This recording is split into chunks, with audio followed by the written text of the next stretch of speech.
എല്ലാവർക്കും നമസ്കാരം. ശ്രീനാരായണ ഗുരുവിൻ്റേതുപോലെ അത്രയും വിശ്വത്തോളം വിശാലമായ മനസ്സും അത് നിറഞ്ഞു കവിഞ്ഞ സമസൃഷ്ടി സ്നേഹവും ഗുരുവിൻ്റെ കാലഘട്ടത്തെ സ്വന്തം വ്യക്തിപ്രഭാവം കൊണ്ട് പ്രചോദിപ്പിച്ച മഹാമതികളിലാർക്കും ഉണ്ടായിട്ടില്ല എന്നത് ഒരു ചരിത്ര സത്യമാണ്. പ്രപഞ്ചത്തെ മുഴുവൻ ഒന്നായി കാണാനും മനുഷ്യരാശി ഒറ്റ സമൂഹമാണെന്ന് മാത്രമല്ല, സർവ്വ ജീവജാലങ്ങളും അതിൻ്റെ അവിഭാജ്യ ഘടകങ്ങളാണെന്ന് നമ്മെ ബോധ്യപ്പെടുത്താനും ഗുരുവിന് കഴിഞ്ഞത് ഗുരുവിൻ്റെ വിശ്വമാനവികതാ ദർശനത്തിൻ്റെയും അതിനതീതമായ ഈശ്വരീയതയുടെയും വികരണ ഭംഗി മൂലമാണ്. ലോകഹി, തൈഷി, കാരുണ്യമൂർത്തി, സ്നേഹസ്വരൂപൻ എന്നിങ്ങനെ വിവിധ ഭാവങ്ങളിൽ ഗുരു പ്രകാശിക്കുന്നത് ഗുരു എന്ന മഹാസങ്കല്പത്തിൻ്റെ ഗുണപൗഷ്കല്യം കൊണ്ടാണ്. വെറും മനുഷ്യനായാലും വിശ്വമാനവനായാലും ആധ്യാത്മിക ഭൗതിക മേഖലകളിൽ ഗുരുവിന് ചെയ്യാൻ കഴിഞ്ഞിട്ടുള്ള കാര്യങ്ങളുടെ ഒരംശം പോലും ചെയ്യാൻ കഴിയുമായിരുന്നില്ല.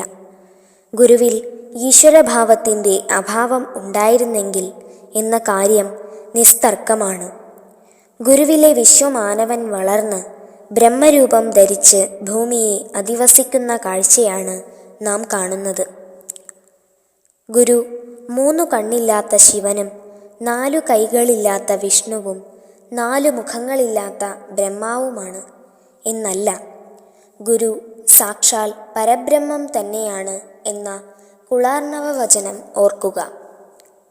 ശിവേരുഷ്ടേ ഗുരുസ്ത്രാത ഗുരൗരുഷ്ടേന കച്ചന എന്ന ശ്ലോകാർത്ഥം നമ്മെ ധരിപ്പിക്കുന്നത് ദൈവത്തെക്കാൾ മുകളിലാണ് ഗുരു എന്ന സത്യത്തെയാണ്.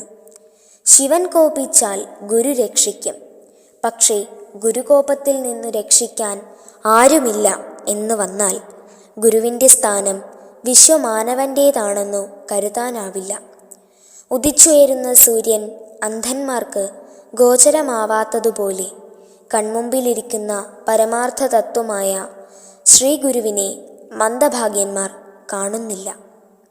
ഗുരുപരമ്പരയുടെ പ്രഥമ സ്ഥാനത്ത് നിൽക്കുന്നത് ഈശ്വരൻ, അതായത് പരമശിവൻ തന്നെയെന്ന തന്ത്രശാസ്ത്ര പ്രമാണം മനസ്സിലാക്കിയാൽ ഗുരുവിനെക്കുറിച്ചുള്ള പല അബദ്ധധാരണകൾക്കും അറുതിയുണ്ടാകും. എല്ലാം ഞാൻ തന്നെയാണ് എന്ന ബോധം ഉണർന്ന ആളാണ് ഗുരു എന്നറിഞ്ഞാൽ ആ ഗുരുവിനെ എങ്ങനെ ഒരു സാധാരണ മനുഷ്യനായി കാണാൻ കഴിയും? ശ്രീനാരായണ ഗുരുഭക്തിയിൽ അഗ്രിമനായ സഹോദരൻ അയ്യപ്പൻ ഗുരുവിലെ ഈ ഐശ്വര്യകാന്തി പ്രവാഹത്തെ കാണാൻ കൂട്ടാക്കാത്തത് ഗുരുവിൻ്റെ അതിരില്ലാത്ത യുക്തിവിചാരശക്തി കൊണ്ട് മാത്രമാണ് എന്ന് തോന്നുന്നു. സ്വാമിത്രപാദങ്ങളെ ദൈവമാക്കി പൂജിക്കുന്ന സമ്പ്രദായവും നിർത്തണം. സ്വാമി ദൈവമല്ല, നമ്മെപ്പോലെ തന്നെയുള്ള ഒരു മനുഷ്യനാണ്. നിശ്ചലമായ തപോനിഷ്ഠ കൊണ്ട് സ്നേഹവും ജ്ഞാനവും വികസിപ്പിച്ച ഒരു മഹാനാണ് ഗുരു എന്ന് സഹോദരൻ മാസികയിൽ അയ്യപ്പൻ എഴുതി. ഇത്തരത്തിലുള്ള ലളിതവത്കരണം അന്ധവിശ്വാസത്തേക്കാൾ ആപൽക്കരമാണ്. നമ്മെപ്പോലെയുള്ള ഒരു മനുഷ്യൻ നമ്മെപ്പോലെ മരിക്കാം എന്നല്ലാതെ ഗുരുവിനെപ്പോലെ ചിന്തിക്കുകയും പ്രവർത്തിക്കുകയും ചെയ്യാനാകുമോ? സമുദായ മധ്യത്തിൽ പ്രവർത്തിച്ച് അതിലെ മാലിന്യങ്ങളാൽ ലിപ്തനാവാതെ മദ്യകുംഭത്തിൽ നിഴലിച്ചു കാണപ്പെടുന്ന മദ്യഗന്ധമില്ലാതെയും നിർമ്മലമായും നിൽക്കുന്ന ആകാശത്തെപ്പോലെ ജീവിക്കാനാകുമോ? അവതാരങ്ങൾക്കും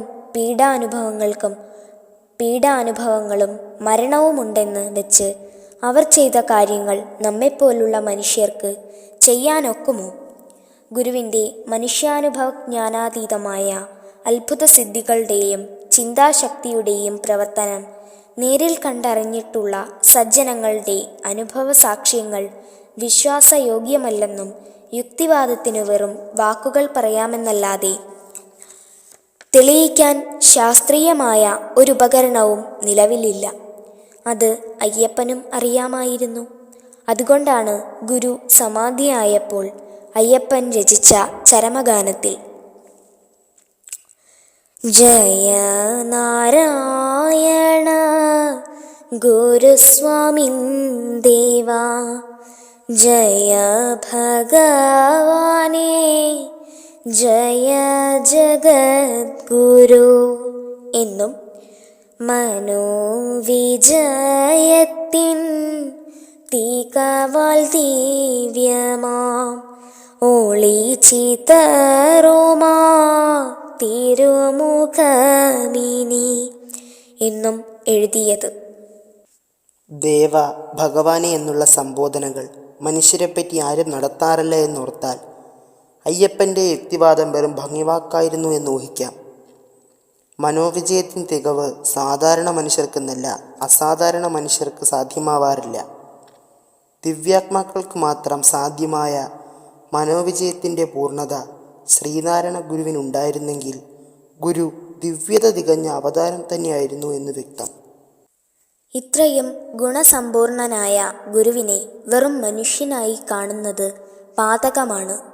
ഗുരു സാക്ഷാൽ ശിവനാണെന്ന പ്രമാണം അടിസ്ഥാനമാക്കി ശിവന് നൽകേണ്ട ഭക്തിയും ഉപചാരങ്ങളും ഗുരുവിനു നൽകാൻ ബാധ്യസ്ഥരാണ്. ഇത്രയും പറഞ്ഞതിൽ നിന്ന് ശ്രീനാരായണ ഗുരുവിൻ്റെ വിശ്വമാനവീയത ഒരപൂർണ ഗുണവൈശിഷ്ട്യമായേ കാണാനാവുന്നുള്ളൂ. കാരണം മനുഷ്യവർഗ സ്നേഹത്തിൻ്റെ സീമ കടന്ന് അത് സമസൃഷ്ടി സ്നേഹമായി വികസിച്ച് ഐശ്വര്യദീപ്തി കൈവരിക്കുന്നത് നാം കാണുന്നു. ഗുരുവിൻ്റെ ഓരോ വാക്കിലും പ്രവൃത്തിയിലും അപ്പോൾ ഗുരുവിൻ്റെ പ്രേമം മനുഷ്യ കേന്ദ്രിതമല്ലാതായി ഈശ്വര കേന്ദ്രിതമായി ഉയരുകയാണുണ്ടായത്.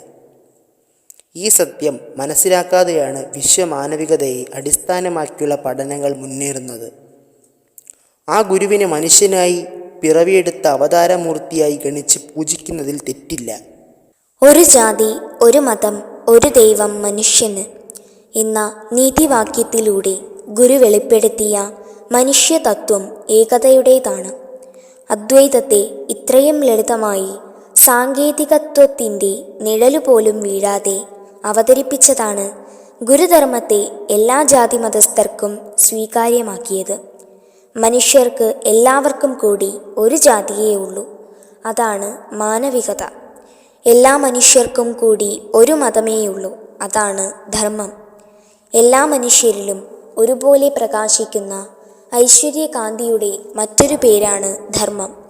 ഡോക്ടർ പൽപ്പുവിൻ്റെ സ്വകാര്യ ലിഖിത ശേഖരത്തിൽ ഒന്നിൽ ഗുരു പറഞ്ഞുകൊടുത്തു താൻ കുറിച്ചു വെച്ചതായി അദ്ദേഹം രേഖപ്പെടുത്തിയിട്ടുള്ള ഒരു ശ്ലോകമുണ്ട്. ധർമ്മത്തിലേകമാം ജാതി, ധർമ്മത്താലേകമാം മതം, ധർമ്മം താനേകമാം ദൈവം, ധർമ്മം ദീക്ഷിക്ക സർവരും. ഇതിൽ ഗുരുധർമ്മത്തിന് നൽകിയിട്ടുള്ള നിർവചനം പോലെന്ന് മറ്റൊരു പണ്ഡിതനോ യതീശ്വരനോ നൽകിയതായി കണ്ടിട്ടില്ല. ഒരു സമൂഹം മാത്രമല്ല, ലോകത്തിലെ എല്ലാ സമൂഹങ്ങളെയും ധരിക്കുകയും സംരക്ഷിക്കുകയും ചെയ്യുന്ന ശക്തിയാണ് ധർമ്മം. അതായത് മനുഷ്യവർഗത്തിന് മുഴുവൻ കാവൽ നിൽക്കുന്ന മഹാശക്തിയാണ് ധർമ്മം. അതിനെ നിരാകരിക്കുന്നവനെ ആരും ശ്രദ്ധിക്കയില്ല. അധർമ്മിക്ക് അധർമ്മമേ കാവൽ നിൽക്കൂ. ധർമ്മത്തെ വിധി പോലെ ആചരിക്കുന്നവനാണ് സൃഷ്ടിജാലത്തിൽ വെച്ച് ഏറ്റവും മഹത്വമേറിയ മാനവൻ. ധർമ്മം ക്ഷയിച്ചാൽ മാനവികത അധപ്പതിക്കും. ധർമ്മം ഉയർന്നാൽ അത് സർവശ്രേയസ്സിനും അർഹമാകും. ധർമ്മം ദീക്ഷിക്കുന്ന മനുഷ്യൻ ഈശ്വരതുല്യനായി തീരും എന്ന് താൽപ്പര്യം. ഈശ്വരന് ആദിയും അന്തവുമില്ലാത്ത പോലെ ധർമ്മം ദീക്ഷിക്കുന്ന മനുഷ്യൻ്റെ മഹത്വത്തിനും അതിർവരമ്പുകളില്ലെന്ന സൂചന നിപുണ നേത്രങ്ങൾക്ക് കാണുവാൻ കഴിയും. കുറച്ചുകൂടി ലളിതമായി ഇക്കാര്യം ഗുരു മറ്റൊരവസരത്തിൽ അരുവിപ്പുറത്തെ ശിവപ്രതിഷ്ഠയ്ക്ക് ശേഷം അവിടുത്തെ പ്ലാവിൻ തടിയിൽ എഴുതി തൂക്കി ബോർഡിൽ പൊതുദർശനത്തിനായി വയ്ക്കുകയുണ്ടായി. ജാതിഭേദം മതദ്വേഷം ഏതുമില്ലാതെ സർവരും സോദരത്വേന വാഴുന്ന മാതൃകാസ്ഥാനമാണിത്. വിശ്വമാനവികതയുടെ ശുദ്ധവും പവിത്രവുമായ മുഖമാണ് ഗുരു ഈ ശ്ലോകത്തിലെ 32 അക്ഷരങ്ങളിൽ നിറച്ച സ്നേഹാമൃതം കൊണ്ട് വരച്ചു വച്ചിരിക്കുന്നത്. സർവസാഹോദര്യം ആ മാനവികതയുടെ ഉത്കൃഷ്ട ധർമ്മമാണ്. ജാതിഭേദം മൂലമുള്ള വൈരവും മതദ്വേഷവും മാനവികതയെ വികലവും വികൃതവുമാക്കും. സോദരഭാവം അതിനെ ദിവ്യപ്രഭാമണ്ഡലം പോലെ ശോഭപൂർണമാക്കും. ഇതിൽ നിന്ന് വ്യക്തമാകുന്നത് മനുഷ്യദൃഷ്ടിയുടെ സീമിത ദർശനരേഖയായ ചക്രവാളം വരെ ഗുരുവിൻ്റെ പ്രേമോദാരമായ ഹൃദയം പറന്നെത്തിയിരിക്കുന്നു എന്നാണ്. ഗുരുവിൻ്റെ മാനവികത പൂവണിയുന്നത് നാം കാണുന്നു. പക്ഷേ പിൽക്കാലത്തെ ഗുരു അവിടെ നിന്നും ചക്രവാളത്തിനപ്പുറത്തേക്ക് വിശ്വസീമയിലേക്ക് തൻ്റെ കരുണാർദ്രമായ ഹൃദയത്തെ വിഹരിക്കാൻ വിടുന്നത് നാം എന്തുകൊണ്ട് ശ്രദ്ധിക്കാതെ പോയി? വിശ്വമാനവികതയ്ക്കുള്ള പ്രതീകങ്ങളായി നാം കൊണ്ടാടുന്ന ശ്രീബുദ്ധനും യേശുക്രിസ്തുവും മുഹമ്മദ് നബിയും ഭൂതതയിൽ പിറകിലായിരുന്നില്ലേ എന്നാണ് സംശയം. കൊല്ലായ്ക ദയയോർത്തേതു നിസാര പ്രാണിയെയുമേ എന്ന് ബുദ്ധൻ പറയുന്നുണ്ടെങ്കിലും കൊന്നതിനെ തിന്നുന്നതിൽ ബുദ്ധൻ എതിർപ്പില്ലായിരുന്നു എന്ന് ചരിത്രം പറയുന്നു. വിഷം കലർന്ന പന്നിയിറച്ചി ഭക്ഷിച്ചാണല്ലോ ബുദ്ധൻ്റെ പരിനിർവാണമുണ്ടായത്. അതുപോലെ കൊല്ലുന്നതിൽ വിമുഖനായിരുന്നില്ല നബിയും. വിശുദ്ധ യുദ്ധങ്ങളിൽ വാളെടുത്ത് പൊരിജയിച്ച യുദ്ധവീരൻ കൂടിയായിരുന്നു പ്രവാചകൻ. യേശുക്രിസ്തുവും മാംസഭക്ഷകനും വീഞ്ഞു കുടിക്കുന്നവനുമായിരുന്നല്ലോ. ഇതറിഞ്ഞുകൊണ്ട് തന്നെയല്ലേ ഗുരു എല്ലാവരും ആത്മസഹോദരരെന്നല്ലേ പറയേണ്ടതിതോർക്കുകിൽ നാം. കൊല്ലുന്നതുമെങ്ങനെ ജീവികളെ തെല്ലും കൃപയറ്റു ഭുജിക്കയതും എന്നും കൊല്ലാകിലിവൻ ഗുണമുള്ള പുമാനല്ലാകിൽ മൃഗത്തൊടു തുല്യനവൻ. കൊല്ലുന്നവനില്ല ശരണ്യത മറ്റെല്ലാവക നന്മയുമാർന്നിടിലും എന്നും ജീവകാരുണ്യ പഞ്ചകത്തിൽ എഴുതിയത്. ശ്രീനാരായണ ഗുരുവിൻ്റെ വിശ്വമാനവികത മറ്റുള്ള മഹാപുരുഷന്മാരുടേതിൽ നിന്നു വളരെ വ്യത്യസ്തവും ഔന്നത്യം പ്രാപിച്ചതുമായിരുന്നു എന്നു ഇപ്പറഞ്ഞതിൽ നിന്നു വ്യക്തമാണല്ലോ. സർവപ്രാണികളോടുമുള്ള സ്നേഹവും അനുകമ്പയും ഗുരുവിൻ്റെ മാനവികതയെ ചിരന്തന സ്വഭാവമുള്ളതാക്കിയതാണ് അതിന് കാരണം.